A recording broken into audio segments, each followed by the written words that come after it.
Good morning. This is Christy Matthews with Amanda Ashton-Booth and our special guest, Jed Coburness.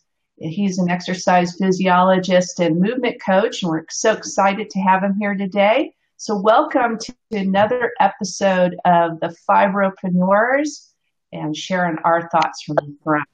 And boy, we have some things to share with you today. So we're very excited about today's broadcast. And if you're joining in today, would you please let us know where you're joining in from? Just drop that in the chat. That would be great.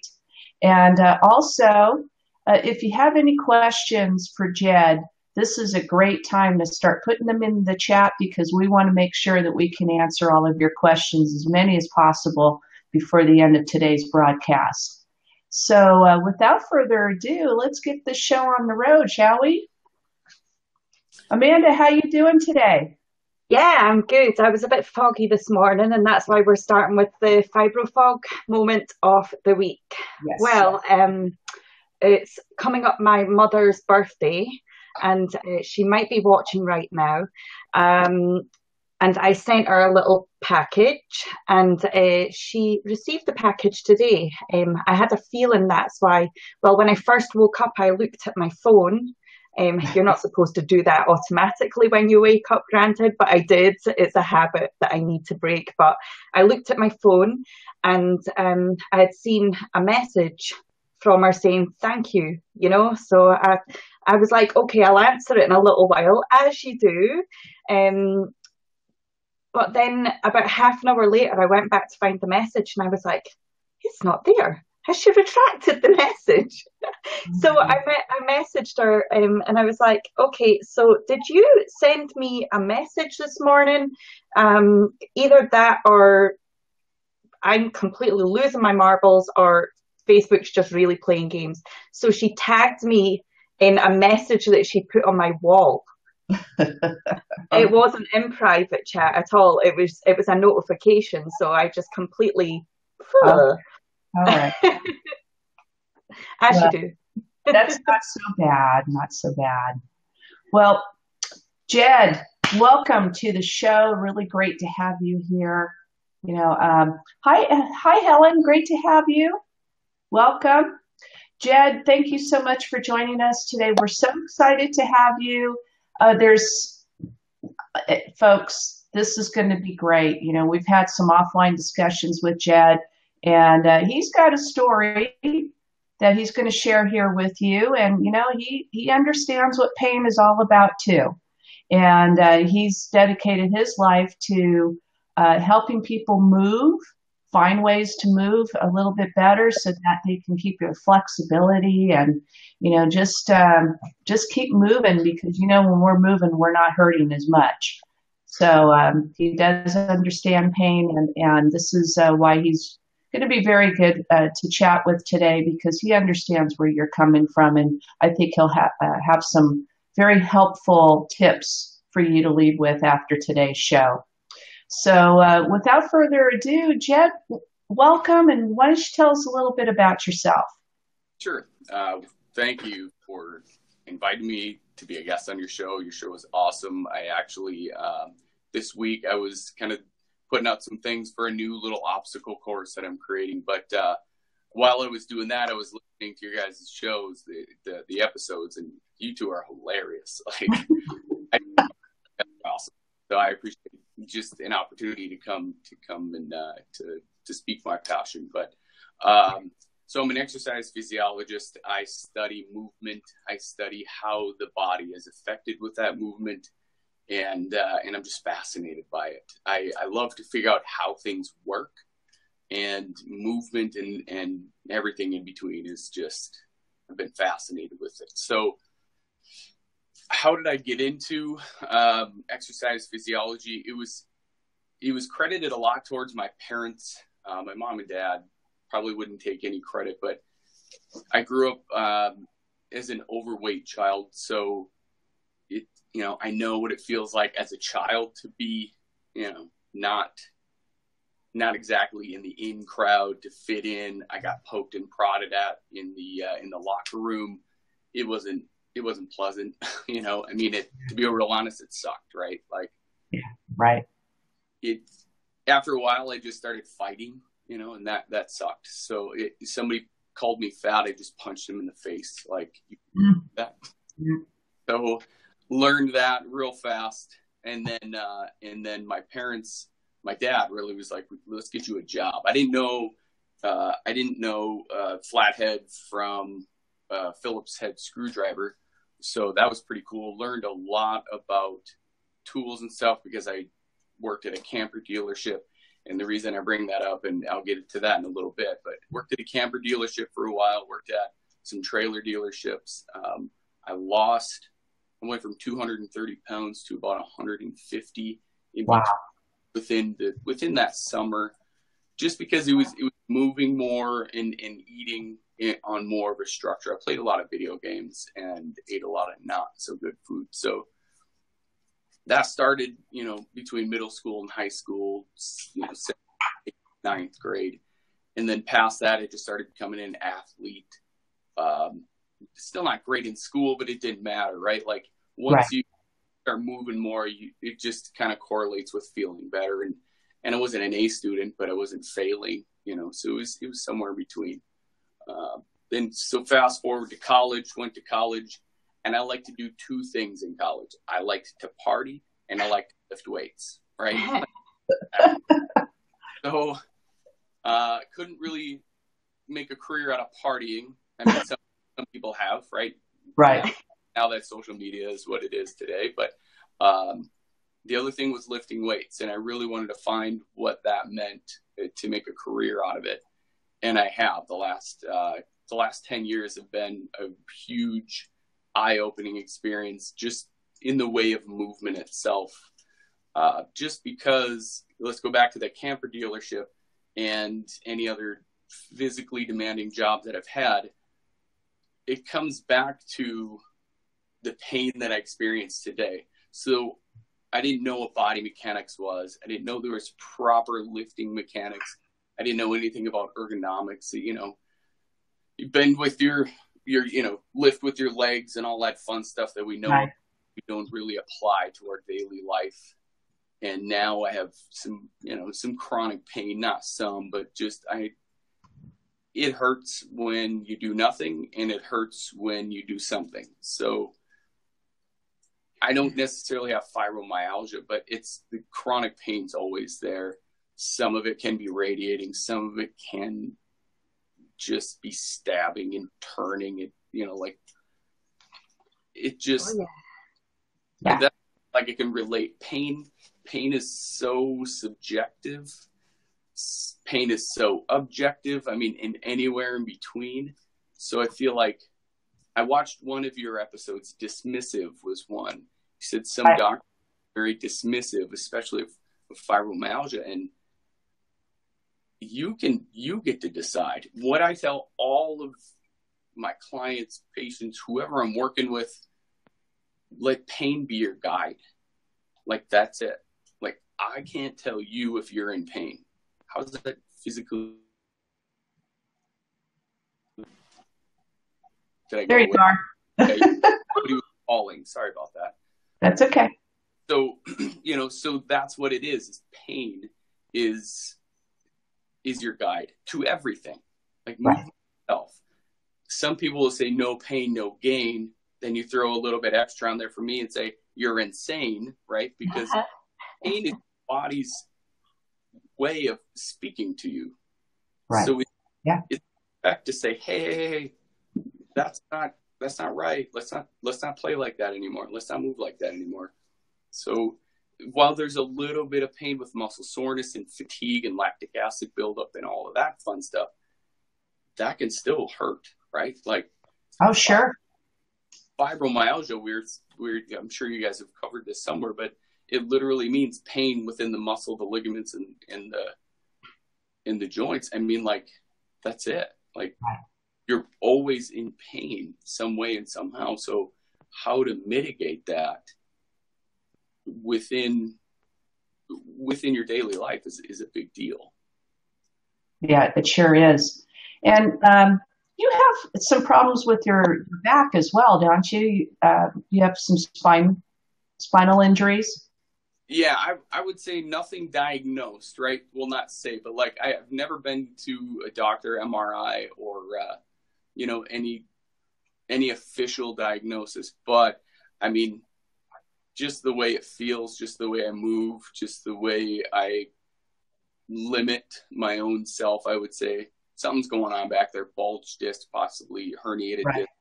Yeah. And I'm just a firm believer that surgery, not necessarily should, but surgery, I'm not going to say should, I'm going to say is. Surgery is a last option, right? Like, Yeah. I know with fibromyalgia, people with fibromyalgia, a lot of people at the base of the spine end up having a lot of problems right down at the base. Right. The amount of people that I've spoken to have got the same problem, and when they're sitting and it's in agony, and when you're lying in bed and you're trying to move from side to side, there's no way that you can lie. That's very common. Right. Are you talking about the tailbone, Amanda? Yeah, and yes. I know that from the tailbone and up to maybe around the waist. Yeah. So like L4, L5, S1. Right. Yeah, the tailbone is just I've had that problem as well, and it's been checked out, and it just flares up for whatever reason. It hasn't been injured or anything like that. It's just the wildest thing. So I've spoken to a lot of people that have had that it starts to crumble. There's a bit in the base of the spine that starts to crumble. There's been a lot of people that I've spoken to. I know my auntie has that problem. She has fibromyalgia as well. Yeah. Mary was saying here, she just joined us. She says getting up in the morning and trying to straighten up is excruciating, which is, common for most people with fibromyalgia. It's just as soon as you put your feet on the ground, it's like, oh my gosh, gravity is just taking hold. And now, going to take on the day. Yeah, Mary's my mother. Mary. Nice to meet you. So, go ahead, Jed. I'm sorry. Well, no worries. So a great suggestion for waking up in the morning would be to hydrate as soon as you get up. Keep like a bottle of water or a glass of water and just down it. And that just starts to lubricate those joints, starts to increase circulation right away. And that doesn't mean coffee, Mom. Okay? Yeah, this stuff, right? Water. Water. Yeah. This stuff. The clear stuff. That's a great point. Great point. Because we're always dehydrated when we wake up, aren't we? Yeah. A bit. Yeah. That's where your body does most of the work, is in your sleep. Yeah. I mean, not even most of the work. We're using calories right now by moving, by breathing, by having our heart beat, by digesting our food. But at night is when recovery happens, is when our brain gets to go to sleep a little bit, right? And kind of rewire some things that we learned from our day. So it's working pretty hard. So when you wake up, it makes sense. You're like, whoa, okay, right. Why does it hurt so much? Get some water in right away. So Jed, can you speak a little bit about how important sleep is to recovery and ultimately in overall reduction of pain? Yeah, so, I mean, resting metabolic rate and even just your REM cycle of sleep. Well, so let me back that up. How do you even get to that point, right? As in chronic pain or fibromyalgia. I mean, I have a certain sequence that I've trained, right? So I train myself to do the same thing every night, and I've been doing it maybe about 4 years now. I don't know how everybody feels about meditation, but I do it. It's just, the Tibetan definition of meditation is to become familiar with, right? So it's to become familiar with yourself. So I do that an hour before I go to bed, and it really helps just decrease all the static that we have up here and down here.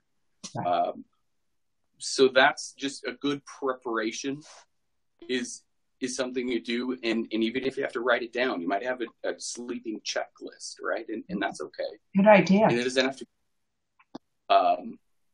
get into the habit of, I know, Amanda, I think you were saying you had your phone right when you woke up.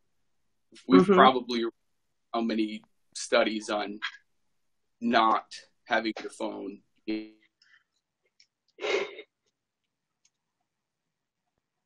just lost you there.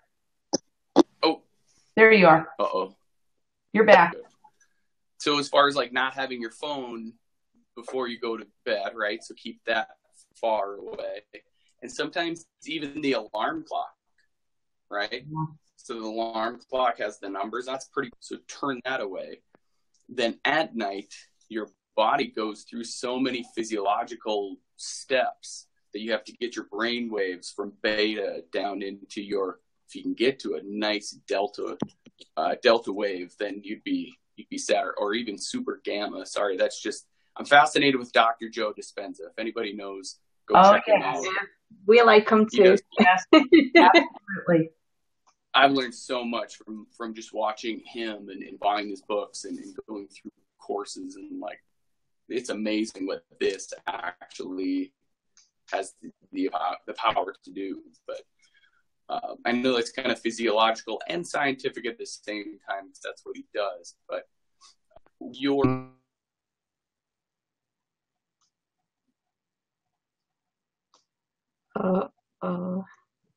come back. Hey, I know there's some people here in the chat that knows about Dr. Joe. How many here in the chat, if you are familiar with Dr. Joe, put a 1 in the chat, would you? Hey, Jed, if you can hear us, you're stalled. Yeah. Yeah, he's hopped off. I must say that meditation, guys, it takes time. I have quite a busy brain, and somebody with fibromyalgia, their brain is always quite busy and scattered, so it takes time. Even I haven't mastered it yet. It does take time, and make sure you're in a quiet place as well. Yeah, absolutely. I mean, I think that's critical, that you've got to find a way, even if you can, there's so many different ways to meditate. And just as Jed was saying, I'm waiting for Jed here to jump back on. But even if, over time, you're going to go ahead and progress into your meditation. But if you could just start with concentrating on your breathing, that will help tremendously to help you relax. Just, think about breathe in, breathe out, and just keep that going. Hey, Jed, welcome back. Whoa. Yeah, it's all in the breathing. The breathing is important, because that's what helps clear everything. Good old technology, right? That's okay. We've got a lot going on here, too. Hi, Maddie. Sorry about that. That's okay. Don't worry. So, Jed, what does it mean when you said trying is sad and doing is better? I like that that you bring that up, because I think so many people see that as like, boy, what an a-hole, right? Like, he just doesn't get it. So what I mean by that is keep trying, right? But there comes a certain point in threshold that eventually, if you stop, if you just like say you're going to keep trying and trying and trying, you're going to give up, right? Recognizing the change that happens from trying to doing. Because I try and work out every day. If I keep saying that to myself and I don't do it, it's never going to happen. But if you keep trying and you are working out, but you don't consider, well, I just went for a walk today. Like, that's not even working out. No, that is, right? You're doing it. So it's a mindset thing that you change in your own head to say, even an intentional push-up off the ground can be working out. But trying in your own head, that's sad. It's sad. Can I just ask you, Jed, what would you say is the best amount of walking to do at a time? And I say this, guys, because I was really silly the other day, and I done over 3 hours worth of walking, and yeah, I was pretty dead the next day. Right. Yeah.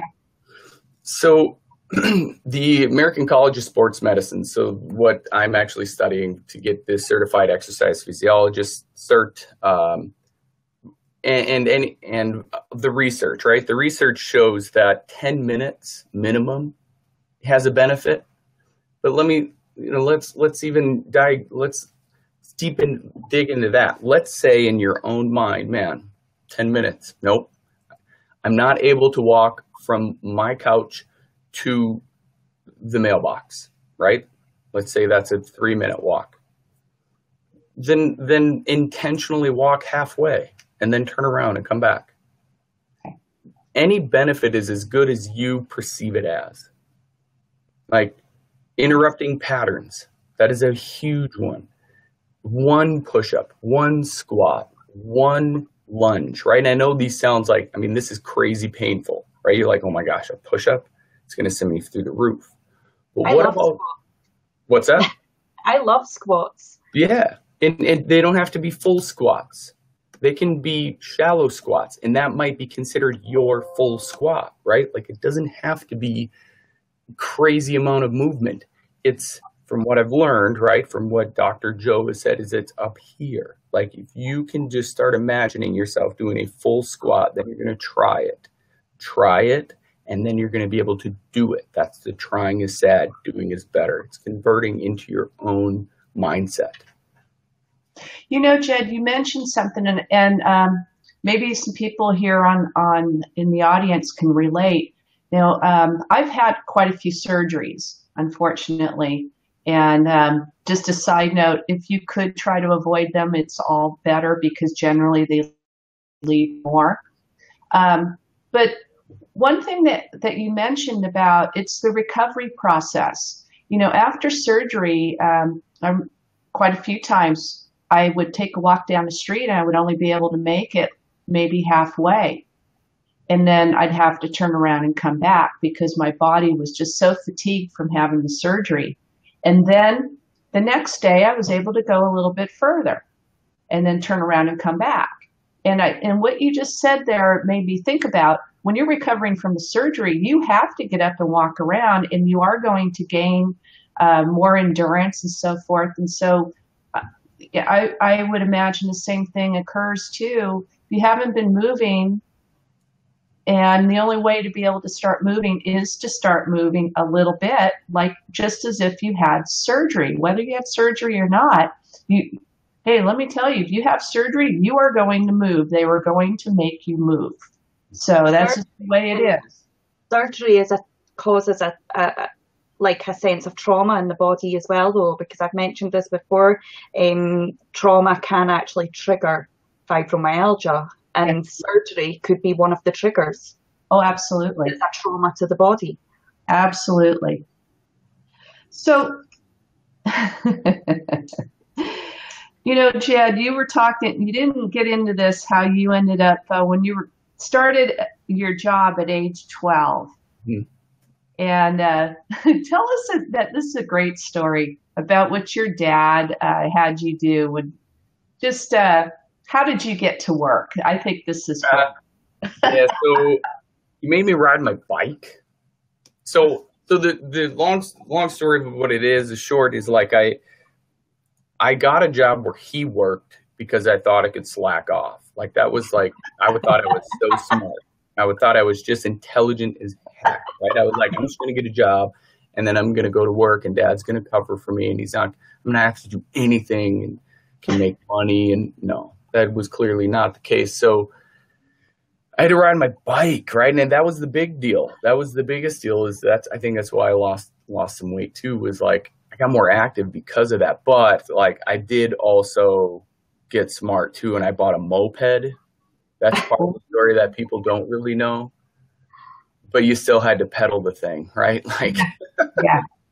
But it was, I had to ride that bike and I'm like, are you kidding me? So once I started working and, and making some money, I'm like, I'm just going to go buy, my own little thing so I can get to work. Cause riding that bike was just, I love to ride my bike, but not because I had to. Right. Yeah. Well, it's kind of that, starting to move thing again. I mean, you had to start moving, and your vehicle was the bike. A lot of times our vehicle is our legs. We just need to start moving and using them. So, and over time, you built up an endurance and maybe a little stubbornness and got a moped, but you still right. Still had to work, right? Still had to work to get to that point. Like, it showed me how to generate income, right? Like, it was massive. It showed me how to earn something, right? If I wanted something, I had to earn it. And it showed me just a life lesson that just because I have a plan doesn't mean it's always going to go like that. I mean, because I wanted to go to work and just slack off. And the foreman clearly did not let me slack off. I got yelled at a lot because I didn't know what I was doing at all. I had no clue between I didn't know a Phillips head from a flathead. And I thanked him for that just last year. Like, I really had a good long conversation with him saying, hey, I really thank you for getting after me.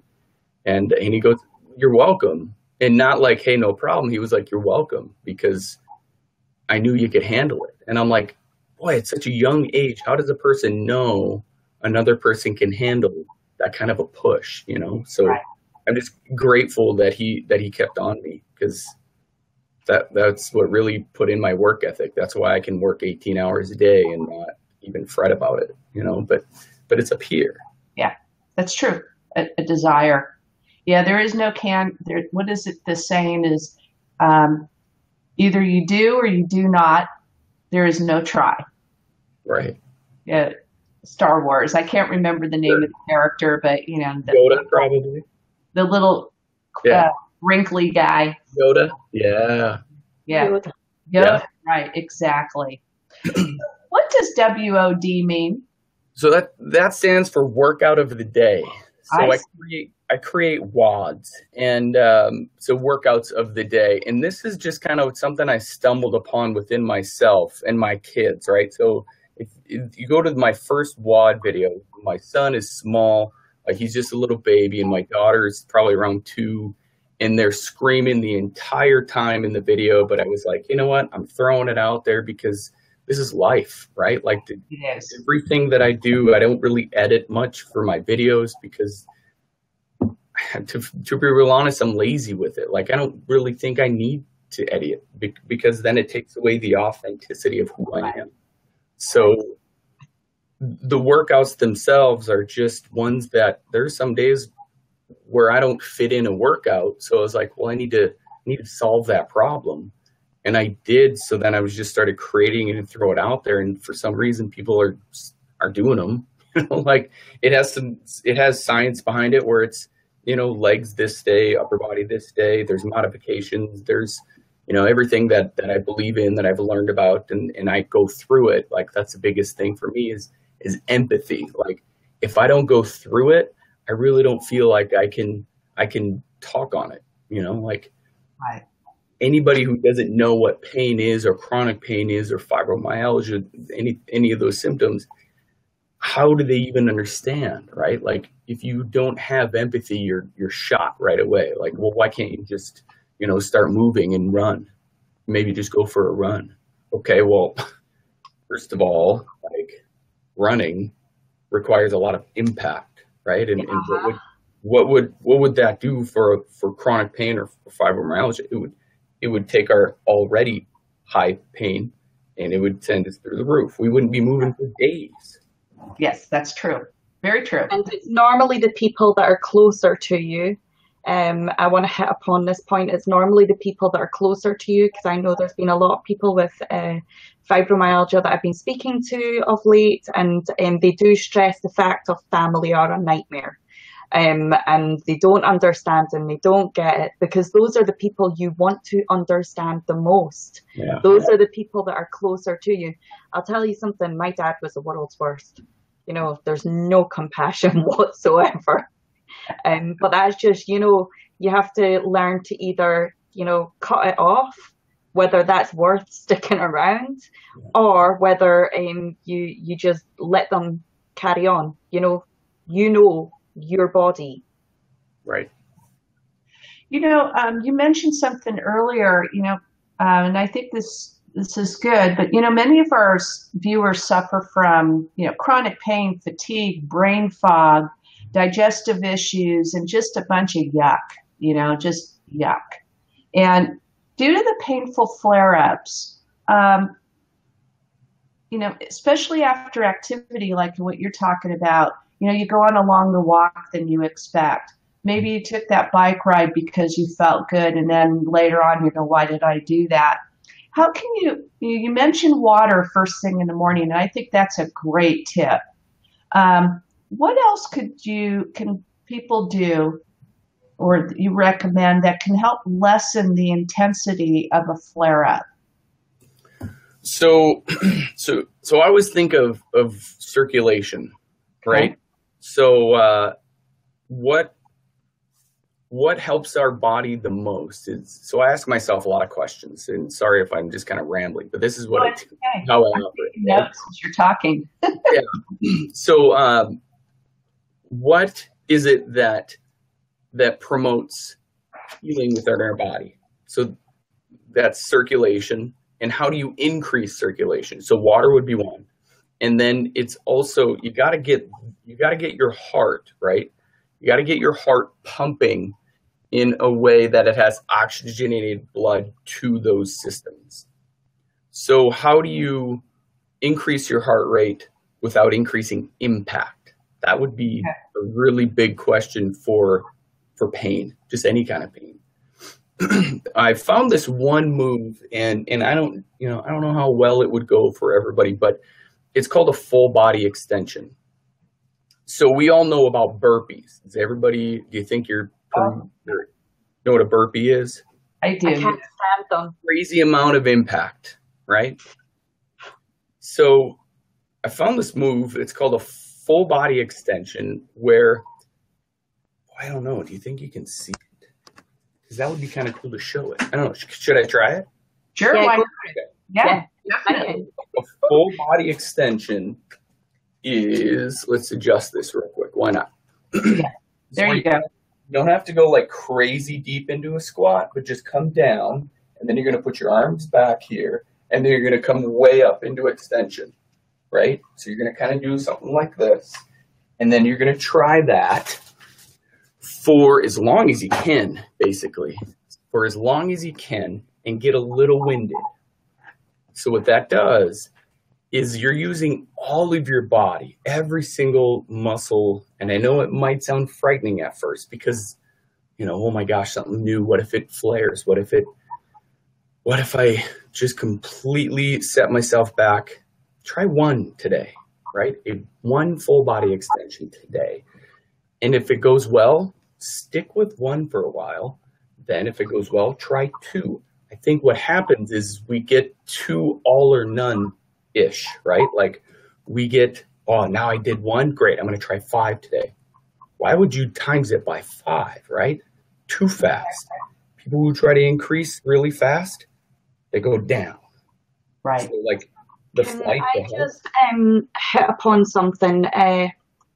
A lot of people have in their head that, 10 minutes, it isn't a lot, or just doing that is not a lot, it's not going to work in body. Now, can I tell everybody on this show, when I did that walk the other day, places the following day and the day after, even now, places in my body that you wouldn't expect from just walking, you will find sometimes that doing like a long run, you might do a lot more better just going for a 20-minute walk or something like that.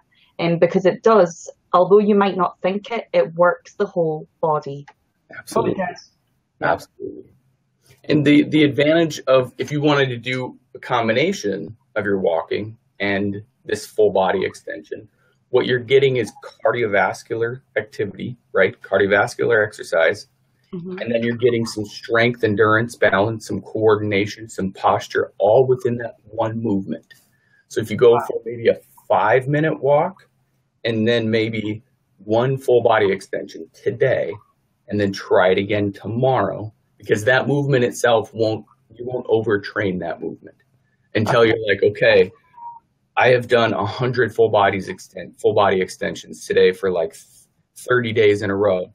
And then you're probably ready for something else, right? Like you're probably going to go and Google, like, what else can I be doing for exercise? You know, but at that point, you've already kind of shifted out of fear and into inspiration, basically. Excellent. I think that's a great tip. I'm going to start doing that one too.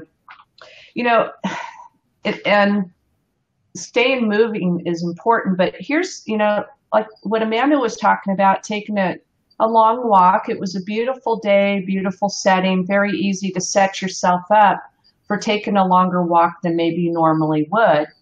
But then when that happens, sometimes people will just stop exercising entirely because the flare-up is so bad. And so there must be some long-term ramifications for not exercising in general, and especially with the chronic disorder. Can you touch upon what are those long-term ramifications of not moving, especially these short, you know, start and stop type of things, you know, walk a couple days and don't walk for 3 weeks? I mean, so your short-term effects is those are hard because those, you know, you have your peaks and valleys of pain, basically. Right. Just because you're trying to condition your body, but your body just won't. It doesn't seem to want to listen. But you know, that's where you keep trying. So that's short term. But long term, your muscle is made of what? Right? What is your muscle ultimately? What is that energy? Do you guys know? Electric? It's protein. Protein energy. Okay. Yep. So, of course, I knew that. I had a fibro fog moment. Okay, right, of course. Huh? So if you don't use your muscle, if you don't use your body, you lose it, right? If you don't practice, it goes away. Okay. So what does your muscle do for the bones? Oh, it supports them. Supports. That's good. What another word? Protects. There it is. That's it. Sorry, I point over here because I got a screen over here. Sorry. Yes. Protect. Protect is it. So if you don't have the skeletal muscle to protect the skeleton and you fall and you're already in pain, right? Fibromyalgia, you're always in pain. Now you fall and your bones become more brittle, then it breaks. That's why when somebody's got an eating disorder or something like that and they get really slim, it can cause a lot of problems with their bones. Yeah. Osteoporosis, osteoarthritis. I mean, everything within the bones, male, female, doesn't matter. It's all the same. Males, more prevalent in females, but it doesn't matter. Muscle's muscle, and your body is what it is. And if you don't have the skeletal muscle to protect it, your bones, they're gonna take the brunt of it. Your body's gonna use the fat that you have. It's gonna start using the muscle that you have, then it's gonna start going into the bones, because there's where does the energy come from, right? Like you need energy for your heart to beat. It means burning calories, using calories. Where does you're using calories right now? I don't like to say burn. Like a lot of people, I've really changed my mindset on burn, because burn has a negative impact. Like, do you want to burn your body? I don't. That's just me. Like, this is just kind of a newfound thing where I'm like, I need to use energy and not burn energy. Burning, like, I don't want to take a flame and like burn, you know? That would positive self-talk. Exactly. So I use energy. I use calories, not burn calories. It just has such a negative, like I just keep imagining like a little lighter right here that I'm burning my hand. Ouch. You just triggered a thought there for me, as well. With movement, you're actually creating energy as well. That's exactly right. So when you're moving and creating this energy, it's called the ATP, right? It's adenotriphosphate. So there's 3 different ways that you make ATP. I won't get too far into the specifics and scientific of what that means, but if you don't have the proper physiology, meaning like you're eating the right foods, that the episode previous to this one, I think you guys were talking about foods you eat and foods to avoid, and that was perfect. You guys are spot on.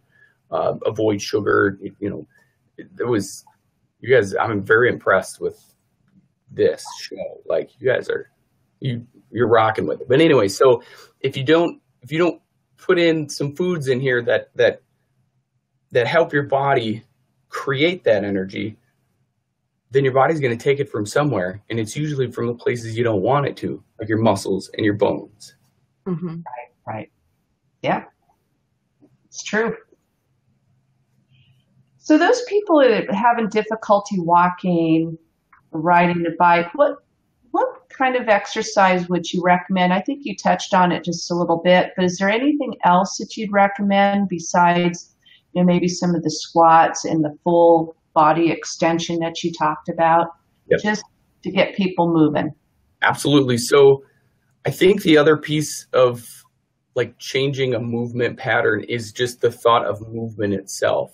So, and I do this a lot because I don't know. Anyway, so it's like, do you have to move to actually find benefit? Because sometimes just getting up off the couch hurts, right? Literally, it just hurts to stand up. So Sitting here right now is hurting. So I think we forget to actually to like flex our muscles, like an isometric contraction, which means to just squeeze and hold, right? Like even just that creates energy, and there's some benefit through that. Bruce Lee, look at that dude. Everybody knows who Bruce Lee is, right? I mean, Sure. like, if you don't, you're probably living underneath a rock, or or you might be 5 years old and you don't know how to Google yet. But they don't know who Bruce Lee is. But anyway, he was a big person on isometric contractions, and it's just learning how to squeeze and not overdo, because I think even chronic pain and fibromyalgia, you forget how to, like if you're sitting on the couch here, let's kind of move this down. So this is some not great posture, and we're probably sitting on the couch doing one of these, right? That's me. Your head forward. Yeah. And we're probably on our phone doing something like this. Right. That's me. So take that and practice just sitting up and flexing your core. You can hear it in my voice where I'm not flexing my core very much, and then I am, because now I'm using my diaphragm to just flex. And that has value. There's total value in those movements itself. I don't think many people think like that. Like as I have a 20-minute commute to and from work, so 40 minutes a day. I shoot some video while I'm in the car, but on the way home, hysterical too. It's just random, right? Complete random. They're great. I love it. Thank you. But I practice on the way home, just squeezing some muscles and remembering, how to do that. And that's conditioning, right? Like, right. That's what I would recommend for everybody. That's like an active way to become familiar with your body. Like triceps, as I'm walking, I work in this big plant. It's about 2 million square feet. I mean, it's massive, right? So as I'm walking through the plant, I flex my tricep. Like, if you know how to flex your tricep, there's actually direct correlations that if you have a strong tricep, your brain activity is probably fairly high. And that's a good thing, right? So flexing your tricep, like take your hand underneath your elbow and then push down from your elbow to your hand. Right there is how you activate that muscle. It's almost like hyperextending your elbow, right? That's exactly right. You're trying to make your elbow completely come out the top of your arm, and that's your tricep muscle. Okay, that's great. Playing around with your body, if that doesn't sound too weird, right? I don't know. Yeah, I'd be like, hey, what are you doing? I don't know. I'm just playing around. Weird. Exactly. You got the remote way out here. You're changing the channel. Yeah. Right. No, that's great. In fact, I have this weakness on the left side, and it definitely shows just by doing that motion. Gosh, I didn't even realize that. My mum's just said, I do this, it sends tiny shock type waves through me. So in a good way or not good way? Because that could be taken both ways. Is that in pain, Mum? Right. That's what I would ask. Because if it's pain, stop doing it. Right. Your body's telling you, don't do that. Exactly. Yeah. Can you talk about that, Jed? I mean, I think that's a good point. So, because we get different kinds of sensations, and some are those I think we have to push through, and some are those are ones that say that we need to stop. So what comes to mind right away is if you're out here, this is a different plane of motion to whereas if you're straight ahead. Okay. So if you're out here, there's something called, right, frontal plane. And then if you're right out here, it divides into like the sagittal plane to go left and right. Okay. So that's something that a person could really be aware of is change your plane of motion. See if that helps. And it could just be a lot of into the shoulder. So something like that, when you flex your tricep, an assisting muscle is definitely some of the deltoids, some of the teres minor and all that fun stuff. So there could be some triggers within the shoulder itself. So then just kind of coming over your head, doing some nice light movement could help open those pathways up a little bit. And why does that happen? Those triggers, right? Triggers are just that toxic chemical in there that just sits, and it just wants to fester. It's kind of like a little, what's a piece of wood? A sliver, right? It's kind of like a little sliver that just won't come out. It just festers, right? Same thing in our pain, in our trigger points. Does it go swimming? Do you go swimming? I do. I love swimming. It feels so good. Like just it does. It's refreshing. Like I put on my life jacket and I just kind of float. Like that. That's in itself is just like, oh, that's where I almost have no pain is in the pool. Like where I just sit there. It's less resistance and pressure. Exactly. You're so much more buoyant in the water, and it takes gravity's less, and you're just like, oh. And then I'm in a lake, so I kind of fear that, some fish is going to fingers. Water has a calming agent as well. It's quite calming. Right. Well, like the point of your guys' show, or the title of your show, right? Yeah. I like that. Yeah. Now you were just talking about, bobbing around in the water, just kind of moving along. We talked a little bit about rebounding. Would that be a form of rebounding? And for those who don't know what it is, can you share with us what that is and how beneficial it is for you? Yeah.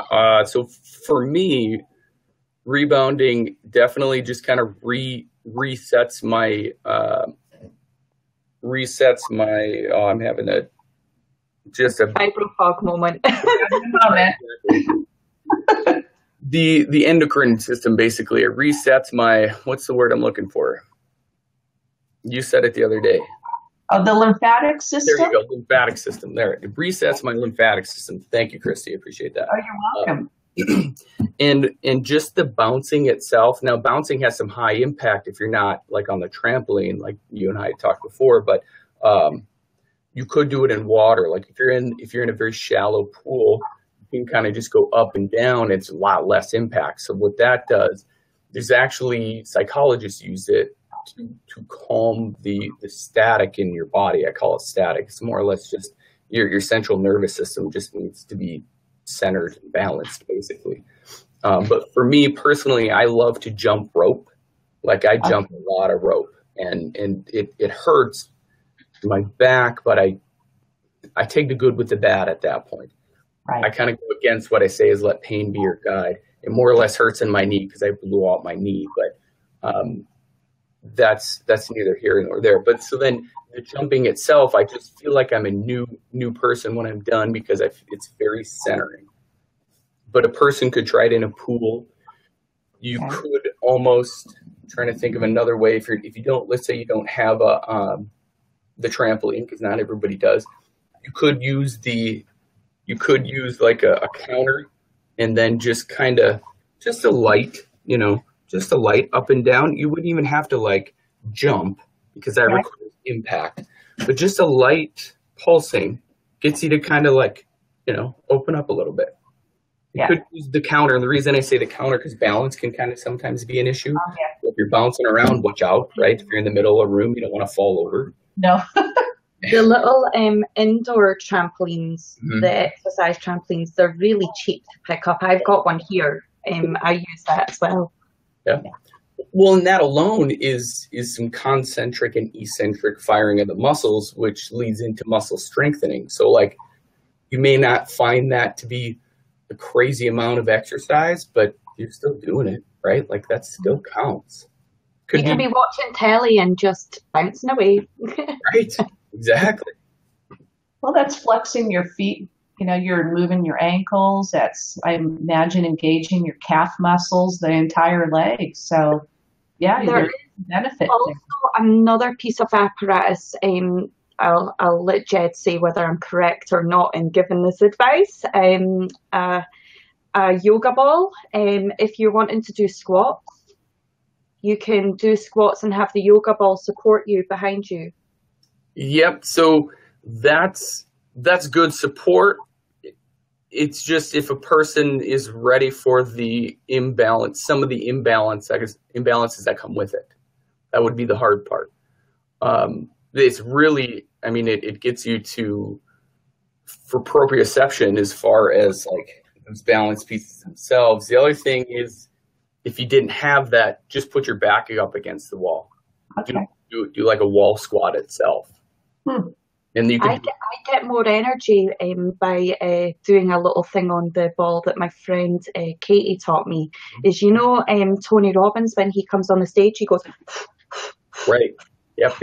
Well, sitting on the yoga ball, bouncing up and down, doing that, it creates energy. Yes. So sitting on it and bouncing, that could be the same way as rebounding too. One thing that I would recommend those is have something to brace on, right? So like, be ready to brace just in case the balance isn't there. That can happen, I have like this thing that holds it in place. It's like a circle thing. Actually, wheels. Oh no, it's just a base, right? Yeah. Those are the ball there to stop it going woo everywhere, and you think it's behind you, sit back down, and it's gone. Right. Another thing that you can do is put sand in the ball. Oh. Yeah, that stabilizes it quite a bit. Put sand in, air it up a little bit, put some sand in there, and then finish airing it up. Oh, that's a great idea. Huh. Never thought of that. Thanks. Yeah, right. Excellent. Yeah. So, as a little kid, we were always told, go out and stretch before we start, maybe a sporting event or something like that. And then as we've gotten older, it said, well, maybe you shouldn't stretch. Maybe you just start off with a walk and let your body warm up overall. What's the right or the wrong way of doing that? Should there be some sort of a warm up, or should you just kind of just move the whole body and let it warm up naturally? So studies, right? So I look at everything as far as what it shows and what our trends are doing, and something like that changes a lot. But physiologically speaking, if you go cold, right? If you just all start to do a static stretch, which is just a stretch that you just hold, right? So you take your finger and you go like this, and then you just bend it, and you're cold. Just like taking a piece of plastic. This pen is plastic, and if I were to bend it right now while it's cold, it's going to break. Ooh, yeah. So give yourself maybe 5 minutes, maybe I would say 10 minutes of some kind of movement or whatever you feel as warming up. Like as soon as you feel that your body temperature is elevated, your breath is a little bit gone, however long it takes to get to that point, then if you wanted to do some stretching, go for it. Because then what that does, pretend I have like a little a blowtorch right here, and I'm going to heat this pen up. And then it becomes what? A little bit elastic, right? The elasticity comes in. And now I can stretch it out. And then I probably would pull it. And probably wouldn't be able to put it back in place because it's plastic, but our muscles would go back into place, right? Okay. So that's what I think of a warm-up. You kind of have to get moving first before you want to take that muscle and stretch it out. There are a lot of studies that say do it, don't, and depending on what you're doing is a lot of, like if you're going to go outside and chop wood, definitely maybe go for a walk, just like a 2-minute walk real quick, and maybe do some arm circles, something above your head. But dynamic stretching is a heck of a lot better than static. Dynamic is you want to be, like if I were going to stretch, that's what the arm circles are for, because I'm moving and kind of elongating the muscle at the same time. Okay. Great point. Yeah. Thanks for clearing that up. Do you recommend any kind of supplementation? Only when needed. Like the word supplement itself, you supplement something that you either can't have because autoimmune, right? If you have autoimmune deficiencies, you're going to have to supplement. But if it's generally just to say, I don't have time, the coach in me says you're going to make time. But if it's right away when you really need the extra help, where you want to make those solid foundational changes, supplement it for now, but it's a supplement for what food provides. Right. That's just my opinion, but that's how I live my life. Like if I were going to depend on getting all of my protein from a supplement, then I'm just going to buy the supplement. It's almost cheaper to go to the store and or even raise some of the stuff in a garden, or or have chickens at home, or get some eggs there, whatever it be, right? Like food is ultimately where you want to get the nutrients from. Right. We were just discussing this yesterday, actually.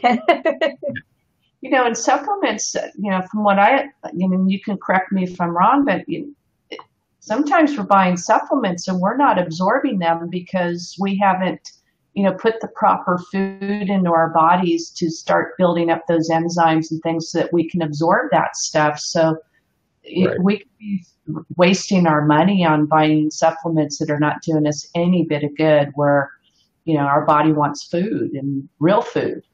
Right. Well, and some of them don't have the correct dosage for your body. You wouldn't know what that is unless you've had, the proper testing for it. Some of them aren't an active form or an inactive form. Like you just don't know unless you would go to a specialist. I mean, and do you really need it? My opinion is no, right? Unless there's an autoimmune. I mean, those are then you'd need to go to a specialist for sure. A dietitian that specializes in holistic health, that's what I would recommend. Because just a regular dietitian, no offense to any of them by any means, but they're just going to say, track your food log and here's a meal plan. Well, what's going to happen when you go off of that meal plan? 10 days are up. Now what do I do? You're going to go back to what you just did before. I don't want to bash dietitians either, but I'm going to. Yeah. I've had a couple, and especially coming out of surgery, and what they do is many times they hand you these printouts, and what do they have on there? They have labels from the Dairy Association or some sort of other association that's affiliated with, or they reference the federal government, and I look at that stuff like, that's just crazy. I don't think that stuff, and you're here, you're handing me handouts with it. I don't think that's really giving very good nutritional advice, in my opinion.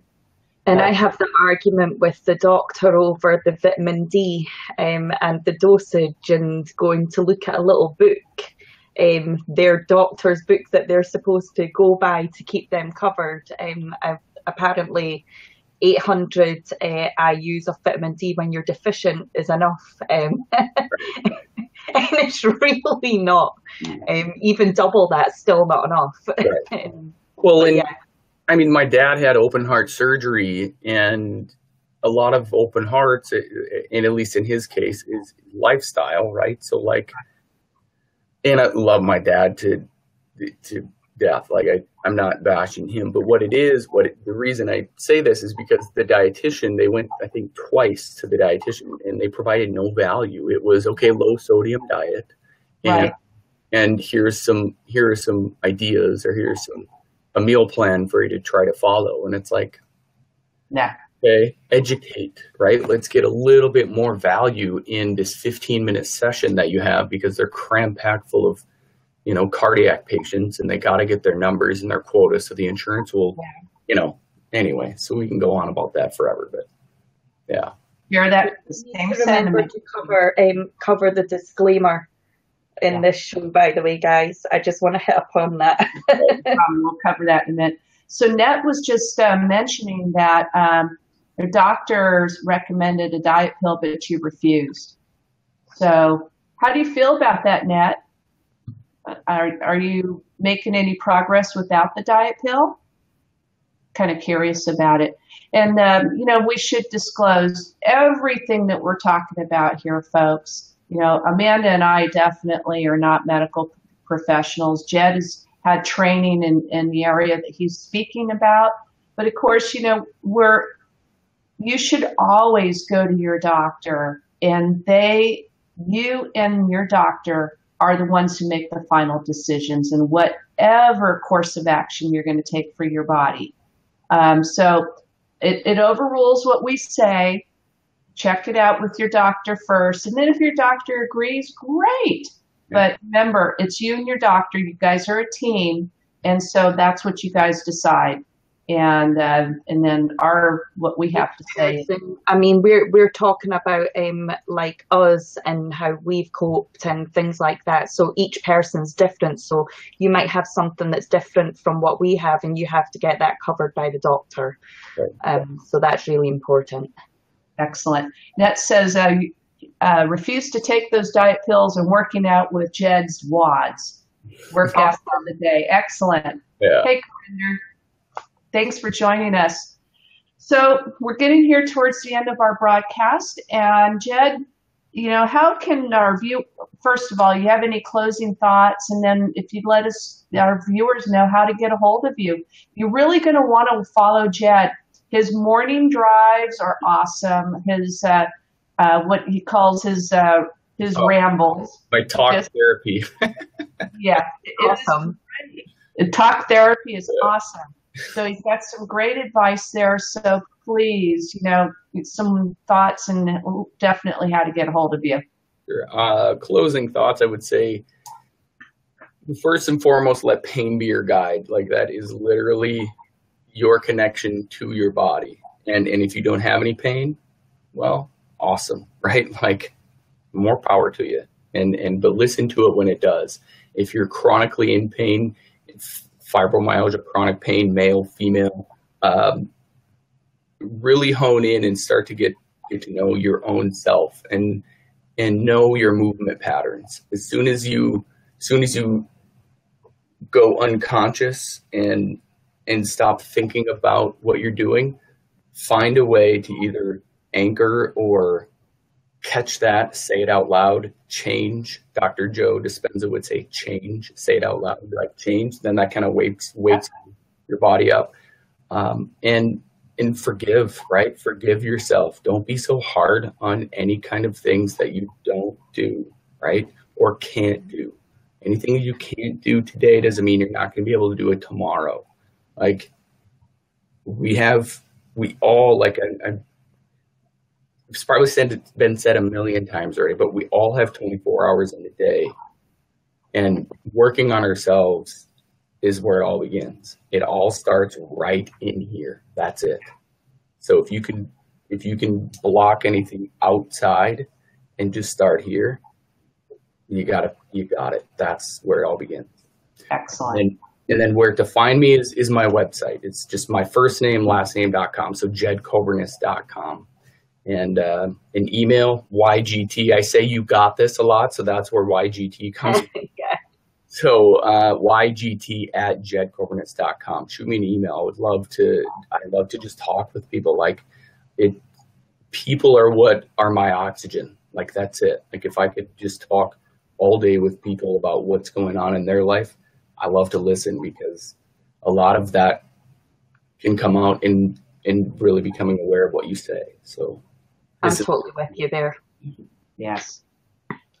Well, Jed, thank you so much. It's great having you here, and I'm sure that there will be some questions coming in after people see the live on the replay, and so I'm sure you'll be watching the feed too. So if they have any questions there, would you mind dropping some answers for them?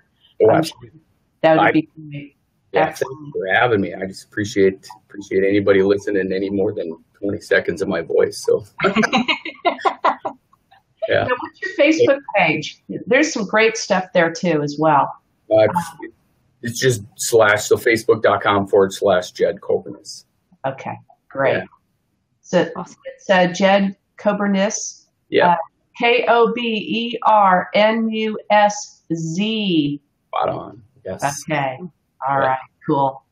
Man, you got any close? Oh, go ahead, Jed. Good work. Keep up the good work. I'm impressed. You guys are like.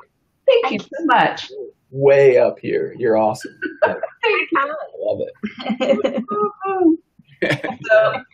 Well, we're going to close out our show. Amanda, you have any closing thoughts? No, I think I butted in all the way through with my thoughts, so.